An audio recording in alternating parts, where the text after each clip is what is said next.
D'année en année, les mêmes reportages sur les conditions de vie déplorables dans les réserves. On a le sentiment que rien ne change, que rien ne bouge.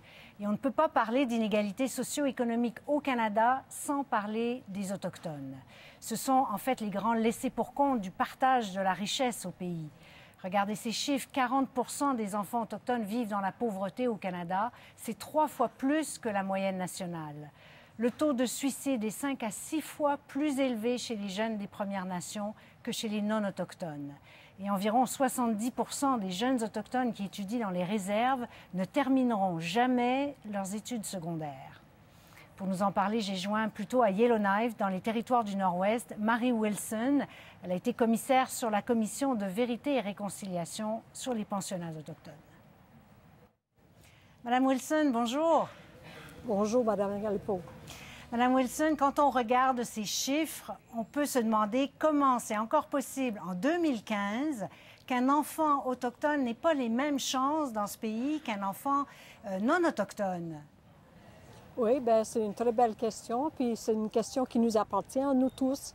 Mais justement, au cours de ces dernières 6 années qu'on a fait la Commission de vérité et réconciliation, on a bien entendu les pourquoi de tout ça, les liens qu'il y a justement entre l'expérience des pensionnats qui ont vécu un très grand nombre d'Autochtones au Canada et les conséquences le lèguent aujourd'hui. Vous faites un lien direct? Oui, un lien direct et aussi indirect aussi, parce qu'une chose qu'on a bien et beau appris, c'est que les choses que les gens ont appris et vécues au pensionnat, ils ont transféré ça aux prochaines générations. Alors, on a aussi des jeunes et les petits-enfants aussi qui ont vécu les conséquences de tout ça, que ça soit manque de capacité des parents, que ça soit un niveau très bas d'éducation, que ça soit le fait d'avoir des réserves très éloignées des possibilités d'emploi, et puis aussi la question de la qualité de l'éducation qu'ils ont reçue.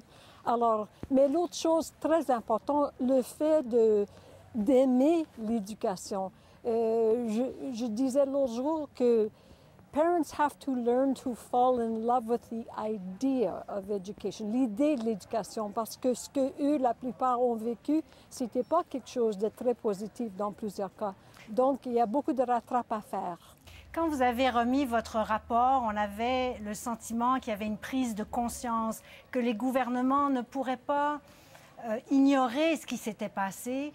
Mais là, on est plusieurs mois plus tard, on est en campagne électorale et on entend très peu parler des questions autochtones. Ce n'est pas un enjeu électoral. Êtes-vous déçu? Bien, c'est-à-dire que ce n'est pas encore rendu, ces élections-là. Il reste encore le temps. Et oui, justement, c'est une question aux citoyens qui se lèvent à haute voix pour dire que les choses qu'on a apprises au cours de ces 6 dernières années, il faut qu'on en parle, il faut qu'on insiste que ceux qui veulent se faire élire par les gens du Canada puissent savoir c'est quoi la position de leur parti politique, c'est quoi les prioritaires qui touchent à la question relations autochtones et non autochtones, quels sont les prioritaires pour égaliser les choses. Mais s'il y avait une priorité pour commencer à améliorer les choses, qu'est-ce que ça devrait être d'après vous? Bien, pas une question d'améliorer des choses du coup, mais pour être certain que ça finit pas les tentatives. Et je dirais, je fais attention à l'appel à l'action numéro 53 de nos 94 appels à l'action. C'est ça qui fait appel à la création d'un Conseil national de réconciliation.